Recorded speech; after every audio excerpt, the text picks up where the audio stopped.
Oke guys, balik lagi sama gua Adit di sini dan kali ini ada satu mobil yang kalian pasti bakal tahu ini mobil apa bersama dengan Om. Saya Jimmy, pemilik Expander tahun 2018. Ini tipe apa nih? Ini tipe sport. Kenapa nggak pilih yang Ultimate, kan lebih kece tuh? Ya kalau saya memang suka warna hitam ya, jadi di tipe sport lah gitu. Oke, garang-garang gitu Ya. ya. Karena di channel Grid Otomotif, pastinya nih mobil udah dimodifikasi. Nah, alasannya kenapa ini mobil dimodifikasi? Ya kalau saya memang hobi modifikasi ya, memang dari dulu setiap mobil saya modifikasi gitu. Tapi modifikasi itu saya juga memikirkan fungsinya gitu. Karena kan mobil ini masih dipakai buat harian juga kan. Bagasi harus luas dan pastinya harus nyaman. Berarti ada alasan juga lah ya kenapa milihnya Expander gitu ya? Iya, karena kan bagasinya kita tahu ya luas ya. Oke, ngomong-ngomong soal modifikasi, jadi sebenarnya ini konsepnya arahnya kemana ya? Ini lebih ke konsep elegan sih. Elegan ya? Elegan sporty. Oh, elegan sporty. Jadi emang ada kesan mewahnya tapi juga garang gitu ya. Betul. Keren-keren. Cocok sih dengan pilihan warnanya hitam. Kita mau bahas dari bagian paling luar dulu. Karena konsepnya sporty elegan, ada tambahan-tambahan aksen karbon, teman-teman. Tapi yang paling gue suka adalah emblemnya nih, si 3 berlian ini. Kenapa sih dibikin sampai karbon gitu? Ya kalau kita tahu sendiri kalau real karbon itu ada dimensinya ya. Kalau misalnya stiker atau hydroprinting dia lebih kaku aja gitu. Kalau ini kita lihat dari sisi manapun kelihatannya ada dimensinya. Iya ya. Jadi kayak 3D gitu ya. Betul. Pas kita lihat dari sudut pandang aja. Kan aslinya dia chrome ya. Ya, chrome aslinya. Di bagian grill, terus juga emblem tulisan Expandernya juga itu jadi hitam gitu ya. Itu dicat, di stiker atau diapain? Jadi ini kan emblem bawaan original Mitsubishi. Lalu saya remove chrome-nya jadi seperti ini, warna hitam dasarnya. Jadi dikletin tuh ibaratnya. Iya. Gila. Totalitas. Respect. Nah, masih ngomong soal eksterior nih, soal modifikasi di luar. Kalau aksen karbon ini ada di bagian mana lagi sih, Om? Karbon di logo depan, cover spion, sama di door handle. Oh, door handle. Kalau emblem belakang gimana? Sama. Dia satu set depan belakang. Oke, keren sih. Jadi emang nonjol banget ya konsep sportinya di situ. Di bagian lain boleh diceritain nggak nih untuk bagian bodi, lampu atau mungkin apa? Kalau untuk bagian chrome sudah saya wrapping pakai stiker black chrome. Lalu di bagian lampu sudah saya upgrade custom pakai proyektor 3 in, pakai HID 55 watt. Di fog lamp sudah diganti LED 3 warna dari Pro7. Balik ke soal headlamp ya. Karena kan banyak tuh cerita keluhan dari pengguna Expander nih dengan lampunya yang sebenarnya kurang terang ya. Jadi emang ada alasan lah ya. Betul. Keren. Pakai proyektor gitu ya. Cakep. Nah, kalau buat lampu sen nih kalau dilihat dari luar nih kayaknya udah ada perubahan nih. Ya, ini lampu sennya di custom jadi seperti Lexus style. Waktu dia nyala udah running ya, seperti ngalir gitu. Iya, DRL ya. Keren sih. Di bagian belakang ada ubahan untuk lampu-lampu. Kalau lampu-lampu kayak LED semua udah diganti kayak LED dari Philips sih.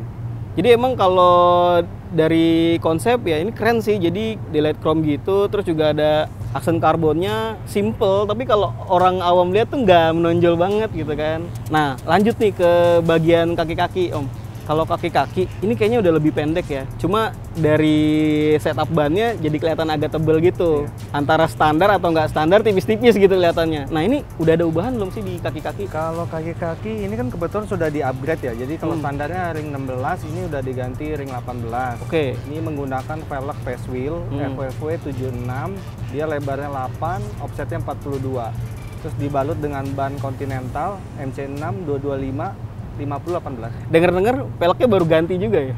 Iya, 2 bulan yang lalu. 2 bulan yang lalu, mantap. Iya. Emang totalitas ya, jadi situasi apapun kita ya udah hobi tuh susah direm gitu. Yang penting udah nyisihin nih buat keluarga, ya nggak sih? Betul. Ya. Oke, pelek ban setupnya udah diceritain. Kalau ke kolongnya lagi nih, kaki-kakinya gimana? Ya ini kalau coilovernya saya pakai Klaus Suspension, ini made in Malaysia.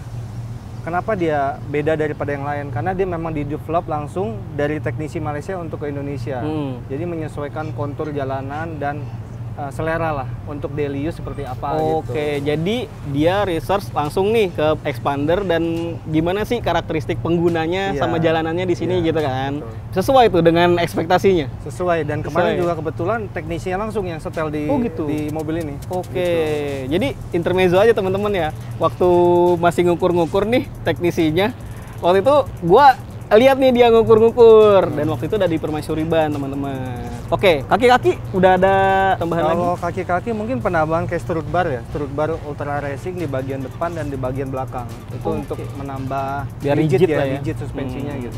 Oh, berarti suka kenceng juga ya? Lumayan. Lumayan, mantap. Nah, ngomong-ngomong soal kenceng, berarti ada sesuatu di bawah kap mesin ini yang udah dirombak. Soal modifikasi mesin berarti sekarang. Udah diapain aja? Kalau engine sih sebenarnya basicnya masih standar ya. Cuman hanya pergantian pulley lightweight ini pakai CNC. Jadi bobotnya lebih ringan dibandingkan yang standar. 3 kali lah lebih ringan dibandingkan standar. Terus remapping, terus pemasangan BRQ. Katalis ya? Iya, fuel katalis. Jadi biar lebih plong kali ya pembakarannya ya? Iya, lebih memperbaiki lah untuk kandungan dari BBM-nya. Gitu. Optimalkan. Biasanya emang pakai apa bahan bakarnya? Ini pakai Shell. Oh, Shell pakai Power. Shell. Emang selera lah ya, kita nemunya cocoknya kayak gimana gitu kan di sini.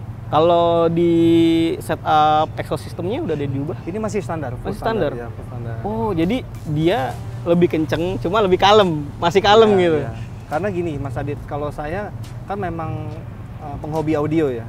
Jadi saya sebisa mungkin mobil ini dibuat silent mungkin gitu, sekedap mungkin lah, lebih tepatnya gitu. Emang entusiasnya tuh lebih ke audio ya, bukan ke performa ya. Kayak kalau performa tuh lebih sekedar seneng aja gitu kalau jalanan lagi sepi. Ya. Kita dongkrak ibaratnya kondisi standarnya kan kebanyakan putaran bawahnya banyak yang mengeluh expander lemot ya. Lemot bener. Nah, dengan kita mengganti part-part yang kayak gitu, itu jauh sih, jauh menambah performa gitu ya, tenaga dan torsinya. Ngomong-ngomong tadi nih tenaga dan torsi dan udah di remap juga. Sebenarnya udah sempat di dyno test belum?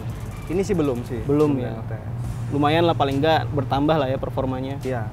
Nah, ngomongin soal performa juga, ini sebenarnya udah diajak jalan-jalan kemana aja nih si expander hitam ini? Ini sih paling jauh ke Lampung kali ya, karena saya asli Lampung ya. Oke, nyetir tuh sendiri? Iya, bawa sendiri. Lumayan sih ya ke Lampung ya. Dan medannya juga sebenarnya kan kita tahu di perjalanan mau ke kotanya juga nggak mulus banget kan. Iya, lumayan keras lah ya dalam tanda kutip gitu jalanannya. Nah, soal performa karena udah dirombak, konsumsi bahan bakarnya makin boros atau makin irit? Kalau kita bilang makin boros sedikit lah ya. Karena kan otomatis bobotnya lebih berat dengan modifikasi misalnya audio dan lain-lain, pastinya bobot beban si mobil beban ini juga mesin untuk narik si mobil ini ya gitu. Tapi di samping itu saya memilih produk kayak misalnya velg ini dengan teknologi flow foam. Artinya velg ini lebih ringan dibanding velg casting. Iya, benar. Jadi buat membantu lah gitu. Jadi tidak lebih menambah bobot beban si mobilnya gitu. Oke. Nah, intermezzo lagi nih teman-teman, karena tadi disinggung soal flow foam. Kita kenal velg casting, flow foam sama forging. Sama force. Ya kalau kita ngomongin force itu tipe high end-nya lah gitu kan, yang memang kuat banget karena kan memang ditempa kan. Kalau flow foam nih kayak tengah-tengahnya gitu ya, solusi antara kita mau enteng, keren tapi juga masih bersahabat nih harganya. Budgetnya masih inilah. Masih realistis lah ya. Nah, gitu. Oke, itu aja teman-teman. Singgung-singgung soal audio tadi. Ngomongin audio terus tadi kayaknya. Berarti udah dimodif. Ya, nah di dalam itu pakai audio konsepnya gimana? 3-way, SQ, SQL atau gimana? Iya, kalau mobil ini dibangun dengan sistem SQ ya. SQ dengan 3-way system. Oke. Ya, jadi pemasangan juga semuanya standar kompetisi gitu. Jadi pastinya tingkat kerapian jalur kabel itu kita nggak lewat lagi jalur kabel asli gitu. Yang biasanya mobil yang dibangun audio biasa itu lewat kabel originalnya gitu, jalur kabelnya. Nah, ini kita buat jalur khusus gitu. Main di SQ system, terus juga pakai 3-way system.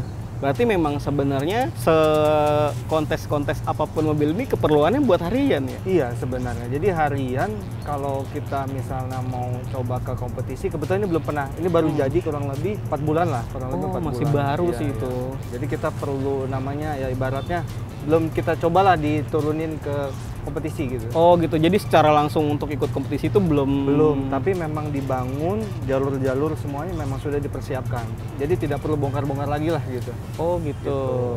Lebih ke rapian sih kalau saya. Kerapian ya? Rapian sama cara instalasi sih paling penting. Nah, ini yang udah dipakai di audio mobilnya apa aja? Coba ceritain speknya dong. Audionya ini head unit sudah ganti Kenwood DDX 718 WBT, lalu speakernya pakai Morel tipenya Virtus Nano 602 dikombinasi dengan mid-range Morel CCWR 254. Untuk subwoofernya pakai Rockport P3 Slim dual 2 ohm. Kalau untuk powernya ini pakai dua. Yang pertama monoblock T1000 dari Rockport, ditambah lagi power Helix built-in DSP, dia P6 MK2. Oh, emang udah high res lah ya, Ya. untuk quality suaranya. Bikinnya di mana ngomong-ngomong? Ini saya bikin di Kopuji ya, Musik AT. Kalau audio sudah diganti, biasanya interior juga udah diganti teman-teman. Kalau di interior, udah diapain aja nih rombakannya? Kalau interior sebenarnya pastinya jok ya. Mm-mm. Jok ini di retrim pakai bahan Vision Bugatti, lalu di custom armrestnya di retrim juga dengan bahan yang sama. Oh, tadi kayak lihat di setir juga ada ubahan ya? Ya, kalau setir ini kebetulan pakai setir all new Pajero Sport yang build up Thailand. Oke. Jadi dia udah full spec. Lalu saya retrim lagi setirnya dengan bahan auto leather Napa yang original. Wow. Nah, untuk jok, setir udah dirombak. Kalau misalnya kayak door trim gitu, pilar-pilar ada yang diganti nggak sih? Kalau pilar pastinya depan aja ya di custom ya. Pilarnya Oh, untuk audio. Ya, untuk audio itu dia pakai bahan housing ya, aluminium ya. Sama mid bassnya juga dibuat dengan bahan aluminium untuk ring mid bassnya. Gitu. Terus dilapis bahan sweat gitu ya? Dilapis bahan sweat. Oke. Di door trim ada ubahan? Door trim mungkin treatment aja ya. Jadi treatment pintu kan kita buat pintu ini kayak semacam box ya. Jadi untuk suara-suara plastik itu bergetar kita treatment gitu dengan peredam yang sesuai dengan berarti kedap banget ya di dalam lumayan. ya. Padahal aslinya expander tuh udah lumayan kedap loh, teman-teman. Ya kalau untuk lampu kabin ini pakai Innova Venture loh. Jadi nyampur-nyampur ya, karena emang mikir oh ini keren kali ya, cocok gitu ya. Saya lebih ke lihatnya tuh selain model juga fungsi ya. Fungsi ya. Dia kan ada untuk taruh kacamata, terus juga lampunya 2 titik ya. Kalau aslinya kan dia 1 titik ya. Iya. Cuma rumit nggak sih untuk mengcustom dudukannya atau ada perubahan yang khusus nggak sih? Kalau custom itu pasti ya, karena kan dudukannya mengikuti dengan plafon ya. Ini pakai bahan akrilik sih, jadi dia lebih ringan lah dibandingkan kita buat pakai bahan partikel ya, atau partikel seperti kita buat box audio itu jatuhnya dia lebih berat. Lama-lama dia plafonnya juga lebih gampang jatuh. Oke, ya konsekuensi lah ya teman-teman ya. Makanya kita perlu cari trik yang tepat nih untuk treatment masang sesuatu yang custom ini. Ya, gitu. custom. Oke, nah next project, karena kan sebenarnya semua sektor udah digarap ya. Kita ngomongin eksterior udah, ngomongin kaki-kaki udah, dan udah nyampe ke coilover juga kan. Mesin juga udah remap, pasang segala macem. Ya, interior sama audio udah full lah kayaknya. Cuma masih ada planning lain gak sih ke depannya? Ada sih sebenarnya. Apa tuh? Bocorin dong. Bagian kaki-kaki sih. Saya mau ganti velg sama ring 18 juga. Cuman suspensinya saya ganti ya Airsus nih, rencananya. Aduh. Nah, tadi udah diulas nih semuanya teman-teman. Nah, sekarang pasti pada penasaran soal budgetnya. Kira-kira habis di angka berapa? Estimasi sih di atas 100 ya. Oh, lumayan ya. Ini kan ibaratnya mobil 200 jutaan ya. Mm. Kalau kita beli mobil 300 jutaan dengan kondisi yang ya dimodifikasi seperti ini ya. Kalau saya rasa ini lebih saya puas sih. Gitu dibanding saya beli mobil yang 300 jutaan gitu yang baru gitu ya. Sama yang kita beli 200 jutaan dengan kita upgrade modifikasi yang fungsional. Kalau saya lebih nyaman seperti ini gitu. Oke, karena emang secara budget masih realistis lah ya kalau dikomparasi dengan mobil 300 jutaan. Oke, sip. Itu aja teman-teman. Makasih Om Jimmy Sama-sama. atas waktunya udah mau diajak ngobrol-ngobrol sama Great Automotive. Jangan lupa like, share, subscribe, juga kasih komen-komen yang menarik. Gua Adit pamit.